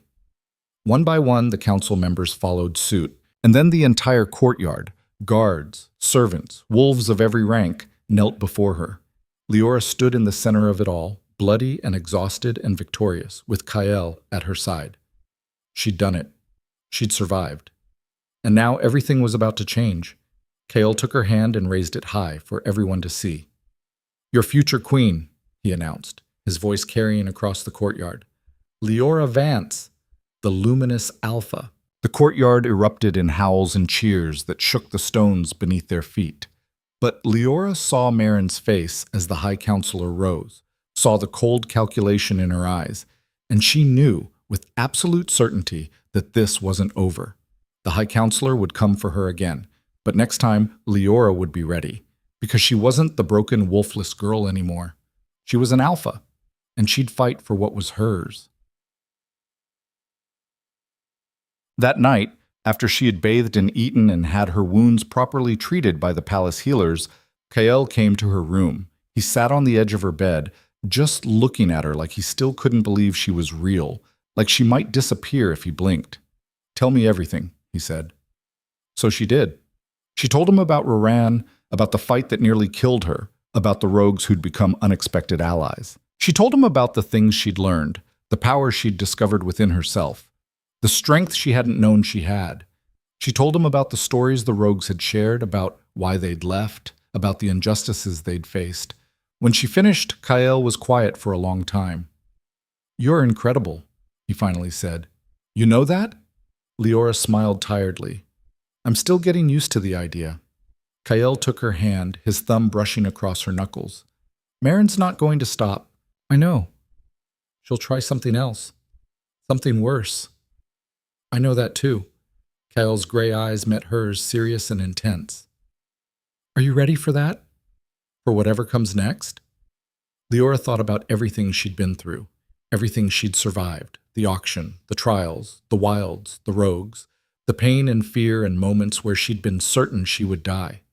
And she realized something. She wasn't afraid anymore, not of Marin, not of the council, not of what they might do to her, because she'd already faced the worst they could throw at her, and she'd won. "Yes," she said. "I am." Kael leaned forward and kissed her forehead gently, his lips warm against her skin. "Then we face it together."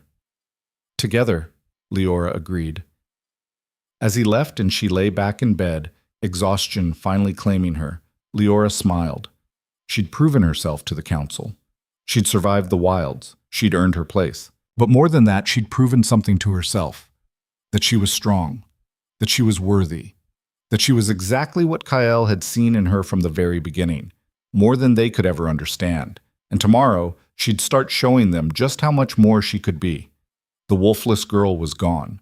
The luminous alpha had risen, and she was just getting started. Morning came with whispers. Leora woke to the sound of voices outside her window. Servants, guards, wolves of every rank, all talking about the same thing. Her. Did you see her come back? Covered in blood, but standing tall. They say she defeated a rogue alpha in single combat. A luminous wolf. I never thought I'd see one. The council's terrified. Marin's been locked in her chambers since last night. Leora sat up slowly, her body still sore but healing fast. The wounds from her fight with Roran were already fading to pink scars, another testament to the power flowing through her veins. She dressed in the clothes Alara had left, simple but elegant, deep blue with silver threading that caught the light. When she looked in the mirror, she barely recognized herself. The broken girl from the auction was gone. In her place stood someone stronger, someone who'd survived hell and come back harder, someone who looked like she belonged. A knock at the door pulled her from her thoughts. "Come in." Kael entered, and the sight of him made her heart skip. He looked tired, like he hadn't slept, but his eyes were bright with something that looked like relief and pride mixed together. "The council's calling an emergency session," he said. "In an hour." Leora's stomach tightened. "About me?" "About a lot of things," Kael said. "But yes, primarily you. Marin's going to make one last play. I can feel it." "What do you think she'll do?" Kael's expression darkened. "I don't know. But whatever it is, we face it together."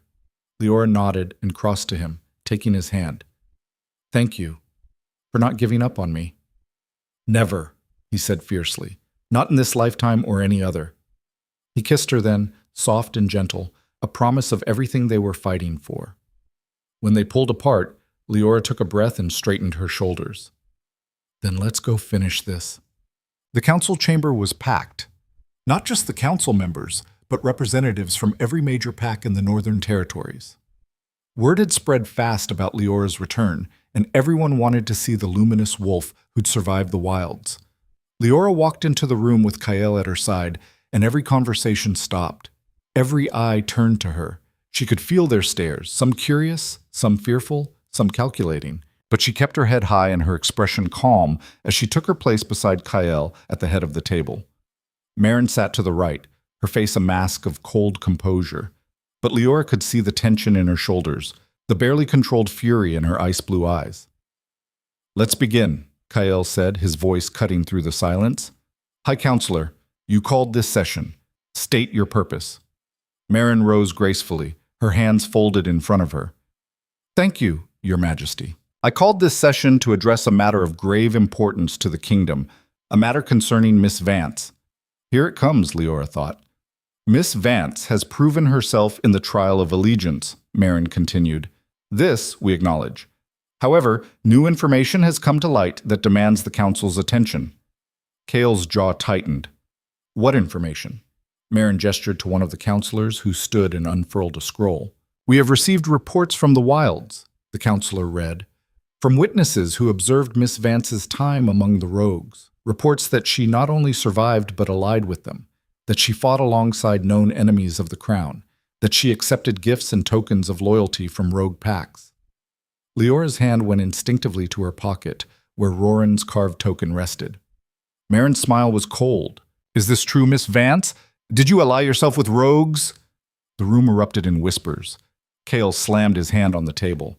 "She did what she had to do to survive. That was the entire point of the trial." "The point was to prove her loyalty to the kingdom," Marin said smoothly, "not to make friends with our enemies. These rogues have killed our people, raided our territories, and now she carries their mark." Marin pointed at Leora's pocket. "Show them." All eyes turned to Leora. She could deny it. She could lie. But she'd spent her whole life hiding, pretending to be less than she was. She was done with that. Leora reached into her pocket and pulled out the wooden token. She held it up for everyone to see. "Yes," she said clearly, "I carry the mark of Roran's pack because he saved my life, because he taught me things about survival that no palace wolf ever could, because he showed me that rogues aren't monsters. They're wolves who chose freedom over corruption." The room exploded. Treason. She admits it. She's working with them. Marin's eyes glittered with triumph. "You see? She confesses to allying with enemies of the crown. This is grounds for what?" Leora interrupted, her voice cutting through the chaos. "For exile? For execution? What exactly are you accusing me of, Counselor?" Marin's smile widened. "Of conspiring with rogues against the kingdom. of placing their interests above ours, of being a threat to everything we've built. I'm not a threat, Leora said. I'm a survivor. And the only thing I'm threatening is your power. Gasps echoed around the room. Marin's face went white with rage. How dare you! How dare you! Leora shot back, stepping forward. You sent me to the wilds to die. You wanted me dead because you're terrified of what I represent. Because you know that if I succeed, your corrupt little system falls apart. That's a lie, is it? Leora looked around the room, addressing the council and the gathered wolves. Think about it. Marin called the trial of awakening to break me. When I passed, she called the trial of allegiance to kill me. And now that I've survived that too, she's trying to paint me as a traitor. She won't stop until I'm gone because she knows the truth. What truth? One of the counselors asked. Leora met Marin's gaze. That the council's been using fear to maintain control. That they've been crushing anyone who threatens their power. That they've turned rogues into enemies instead of trying to understand why wolves choose the wilds in the first place. Marin's hands clenched into fists. The rogues are dangerous. The rogues are wolves, Leora said. Wolves who were driven out or chose to leave because of counselors like you. Wolves who'd rather live free in the wilds than bow to a system that doesn't serve them. This is madness, Marin said, turning to the council. She's been among rogues for 7 days and already she's defending them. Don't you see? She's been corrupted. She can't be trusted. I don't trust her, came a voice from the back of the room. Everyone turned. A figure stepped forward from the shadows. Tall, scarred, with graying hair and sharp eyes. Roran. The council erupted in chaos. A rogue! In the palace! Guards! How did he get in? Stand down, Kael commanded, his alpha voice rolling through the room like thunder. The guards froze mid-step. Let him speak. Roran walked calmly to the center of the room, ignoring the hostile stares burning into him from every direction. Behind him, a dozen more rogues emerged from the doorway, Mira and others from his pack, their expressions watchful but not aggressive. I don't trust her, Roran repeated, looking directly at Marin. I know her. I fought her. I tested her, and I found her worthy. Marin's face was pale, her composure cracking. This is an invasion. This is testimony, Roran said calmly. You wanted to know what happened in the wilds? I'm telling you. Leora Vance fought me in single combat and won. She had me beaten, had her jaws at my throat, and she chose mercy. She earned my respect and my allegiance. And more than that, she showed compassion when she could have shown cruelty. That's not the behavior of someone corrupted or dangerous. That's the behavior of a leader. The room went silent. Roran turned to address the entire council, his voice strong and clear. You palace wolves think you're so civilized, so superior. But you sent a young woman alone into the wilds hoping she'd die, hoping the problem would solve itself. What kind of honor is that? What kind of leadership? Several counselors looked uncomfortable, shifting in their seats. And now, Roran continued, when she survives, when she thrives, when she does what you said was impossible, you try to destroy her anyway because you're afraid, not of what she's done, of what she represents. He looked directly at Marin. You're afraid because she's everything you're not. Strong, honest, willing to change, willing to admit when the old ways aren't working, and you know that if she rises, your corrupt little kingdom crumbles. Your power disappears. And wolves like me, wolves you've spent decades demonizing, might actually get a voice. Marin's hands shook with barely suppressed rage. Get him out of here! Get them all out! This is our council chamber, not some rogue den. No, Kael said firmly, standing to his full height. He stays. And he's right. About all of it. Kael's presence dominated the room, his alpha power radiating outward. For too long, this council has operated on fear. Fear of change. Fear of anything different. Fear of anyone who might challenge the way things have always been. And that fear has cost us allies, cost us progress, cost us honor. He gestured to Roran and his wolves. These rogues could have killed Leora. They had every reason to. She was weak, injured, alone. Instead, they protected her, taught her, sent her back to us stronger than when she left. Because they saw what we should have seen from the beginning, that she's special, that she's worth protecting, that she represents something better than what we've become. Kael's gaze swept across the council, and several members couldn't meet his eyes. From this day forward, things change. We will no longer treat rogues as enemies by default. We will open channels of communication.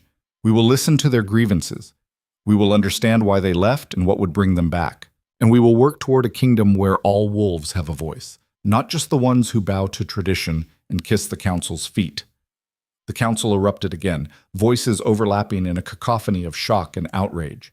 This is unprecedented. We can't trust rogues. The kingdom will fall apart. This undermines everything. Marin rose to her feet, her voice shaking with fury. You would destroy everything our ancestors built for her? For a girl who was nothing a month ago? For a wolfless mistake who got lucky? Our ancestors built a kingdom on strength and unity, Kael said, his voice hard as iron. Not fear and exclusion. Not lies and manipulation. And if you can't see that, if you can't evolve beyond your own prejudice, then maybe you're not fit to serve on this council anymore. Marin's face went white, then red. You can't remove me. The council is independent of, subject to the king's authority in matters of treason, Kael finished. And I'm exercising it. You conspired to kill my mate. You sent her to die. You've spent weeks undermining her, attacking her, trying to eliminate her because she threatened your power. That's not governance, that's treason. The room went deathly silent. You're removed from your position as High Counselor, effective immediately, Kael said.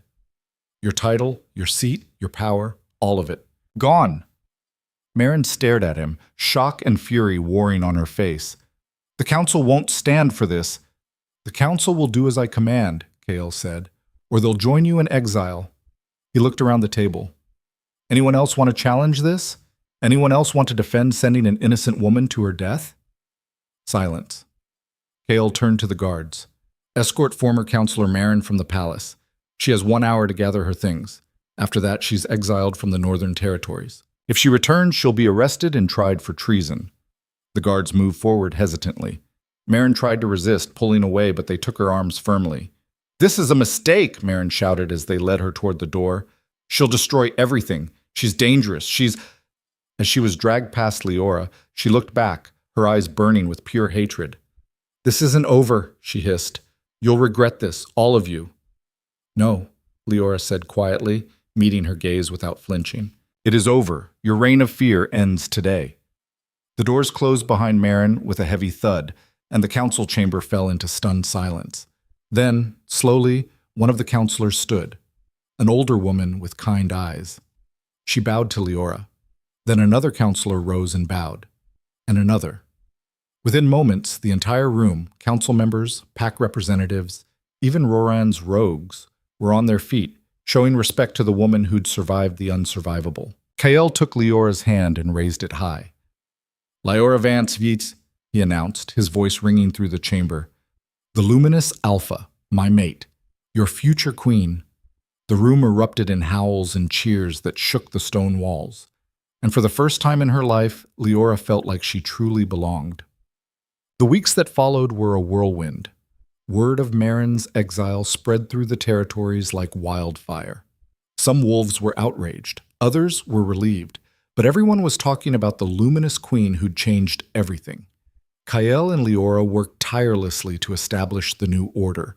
They created councils in every territory where rogues and palace wolves could meet as equals, where grievances could be aired and solutions found. Roran became their unofficial ambassador to the wilds, building bridges between the kingdoms and the rogue packs that had been enemies for generations. And slowly, painfully, beautifully, things began to change. But not everyone was happy. 3 weeks after Marin's exile, Leora was working in her study when Alara burst through the door, her face pale. Leora, you need to come. Now. Leora stood immediately. What happened? It's Corwin. Leora's blood ran cold. What about him? He's here, at the palace gates. He's demanding to see you. Leora's hands clenched into fists. Corwin. The alpha who'd beaten her, starved her, sold her like livestock, the man who'd made her life hell for 23 years. Where's Kael? In the training yard. I sent someone to get him. Leora grabbed her cloak. Take me to the gates. When they arrived, a crowd had already gathered. Corwin stood outside the iron gates, flanked by 2 other wolves from his pack. He looked older, meaner, his face twisted with rage. When he saw Leora, his lip curled in disgust. "There she is," he spat. "The little whore who thinks she's a queen." Leora walked forward calmly, though her heart pounded. "What do you want, Corwin?" "What I want?" Corwin laughed bitterly. "I want my property back. You were mine, bought and paid for, and you stole yourself from me." "I was never yours," Leora said. "I was a person, and you had no right." "I had every right," Corwin roared. "Your mother owed me a debt before she died. You were payment. You belonged to me." Leora felt sick. "My mother was a weak, pathetic Omega who thought she could leave my pack," Corwin said. "She ran, got herself pregnant by some passing alpha, and when I found her, she begged me to let her stay, to protect her bastard child. So I did. And in return, you were mine." Leora's world tilted. "You're lying." "I'm not," Corwin said. "Your mother gave you to me, signed a contract, and that contract is still valid." He pulled a crumpled piece of paper from his coat and held it up. "See? Her mark, her agreement. You are mine by law, and I'm taking you back." The crowd murmured in shock. Leora stared at the paper, her mind reeling. Her mother had given her away, sold her to pay a debt?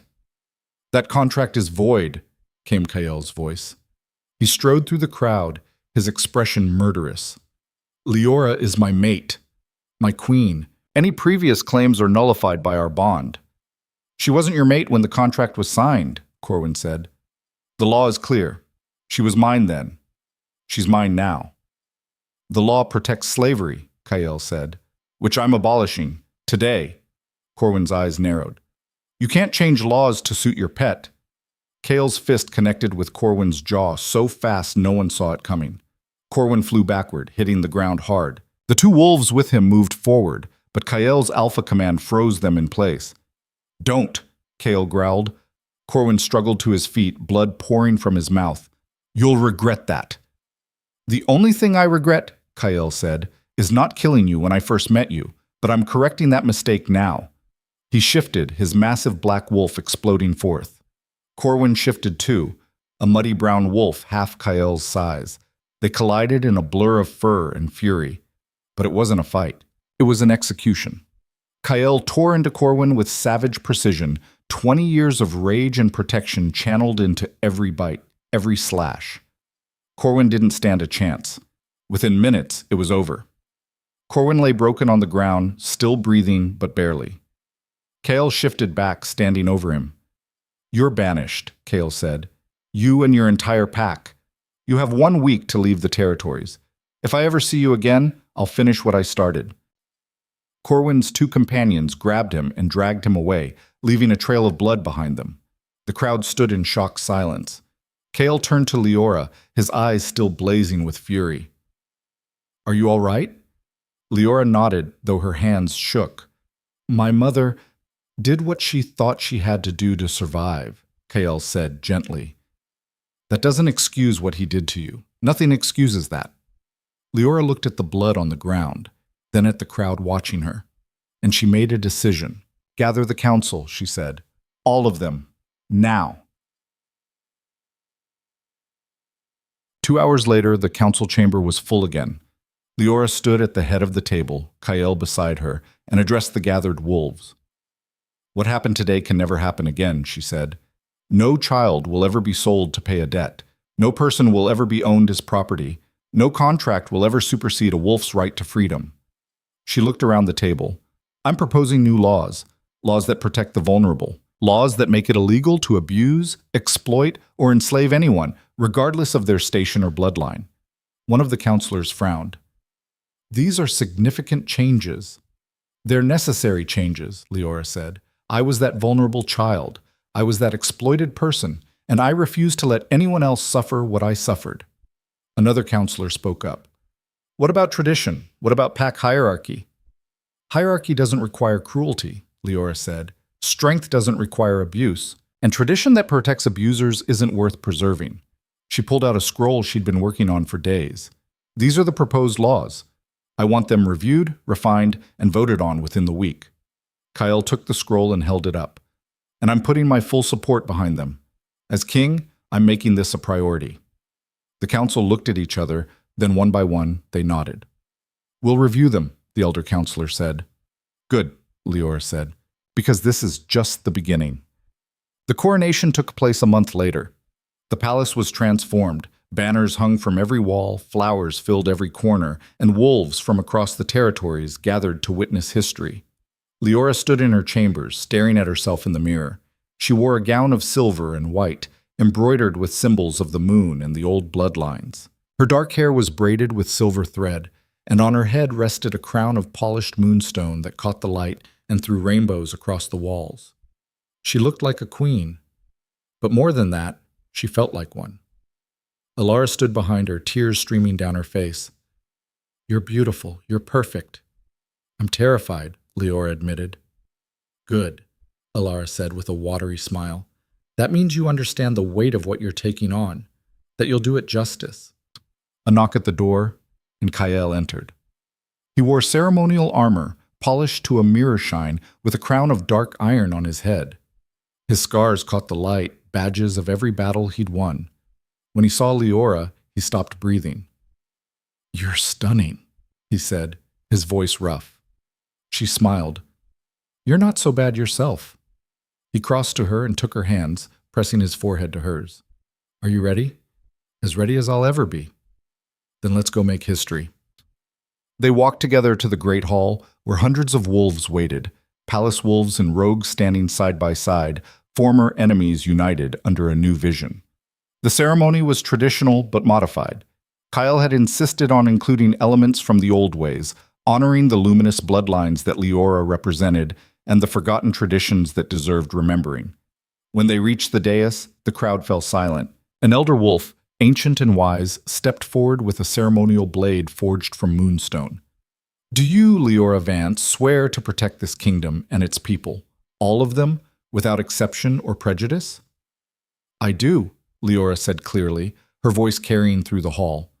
Do you swear to rule with strength, wisdom, and mercy in equal measure? I do. Do you swear to honor the old ways while forging new paths for future generations, to preserve what is good and change what is broken? I do. The elder took her hand and made a small cut on her palm with the moonstone blade. Blood welled, glowing faintly silver in the light. He did the same to Kyle, then pressed their bleeding palms together. Before the moon and the pack, before history and the future, I bind you as mates, as partners, as equals. What the moon has joined, let no wolf tear asunder. Power surged through Leora like lightning, hot and electric and overwhelming. She gasped as the mating bond snapped fully into place, tying her to Kyle in a way that went deeper than words, deeper than touch, deeper than anything she'd ever experienced. She could feel him now, his strength, his love, his absolute certainty that they were meant for this, meant for each other, meant to change the world together. Kyle's eyes glowed silver, matching hers, as the bond completed. The elder placed a second crown on Leora's head, this one woven from moonstone and silver, ancient and powerful, passed down through generations of luminous alphas thought lost to time. Rise, Queen Leora, the elder said, his voice shaking with emotion. The luminous alpha, protector of the pack, voice of the forgotten, light in the darkness. Leora rose and the hall erupted in howls that shook the very foundations of the palace. Kyle took her hand, and together they turned to face their people. Palace wolves and rogues, rich and poor, powerful and forgotten, all united under their rule. Your king and queen, the elder announced. The howls grew louder, a symphony of voices that seemed to reach all the way to the moon itself. And Leora, who'd spent her entire life being told she was nothing, stood before hundreds of wolves as their queen, her hand in Kyle's, her heart full, her future bright. She'd survived the auction, survived the trials, survived the wilds, and now she would thrive. Not despite what she'd been through, but because of it, because every scar had made her stronger, every trial had made her wiser, every moment of darkness had taught her to appreciate the light. The celebration lasted 3 days and 3 nights. Wolves from every territory came to pay respects, to see the luminous queen with their own eyes, to witness the dawn of a new era. Even Roran and his pack attended, No longer outcasts, but honored guests, living proof that change was possible. On the third night, when the festivities had finally died down and the palace grew quiet, Leora stood on the balcony overlooking the mountains, the same balcony where she'd once stood, broken and afraid. Kael joined her, wrapping his arms around her from behind, his chin resting on her shoulder. "What are you thinking?" he asked. "About how far I've come," she said softly. "About the girl at the auction who thought her life was over. I wish I could tell her it was just beginning." Kael kissed her temple. "What would you tell her?" Leora thought for a long moment, watching the moon rise over the peaks. That being broken doesn't mean being defeated. That strength isn't about never falling. It's about getting back up every single time. That sometimes the thing everyone says is your weakness is actually your greatest power. And that the wolves who love you will see your worth even when you can't see it yourself. "Wise words from my wise queen," Kael murmured. Leora turned in his arms, looking up at him. "I couldn't have done any of this without you." "Yes, you could have," Kael said seriously, cupping her face. "You're the strongest person I've ever met, Leora. The bravest, the most resilient. I just helped you see what was already there." She kissed him, pouring everything she felt into it, gratitude and love and hope and fierce determination. When they pulled apart, both breathless, she rested her forehead against his. "What happens now?" she asked. "Now?" Kael smiled, that rare, genuine smile that transformed his scarred face. "Now we rebuild. We change the kingdom. We make it better. We protect those who can't protect themselves, together." "Together," Leora agreed, the word a vow. And under the light of the full moon, with her mate beside her and her people below, Queen Leora the Luminous began the work she was born to do. Not born through bloodline, but born through fire, through pain, through survival. And that made all the difference.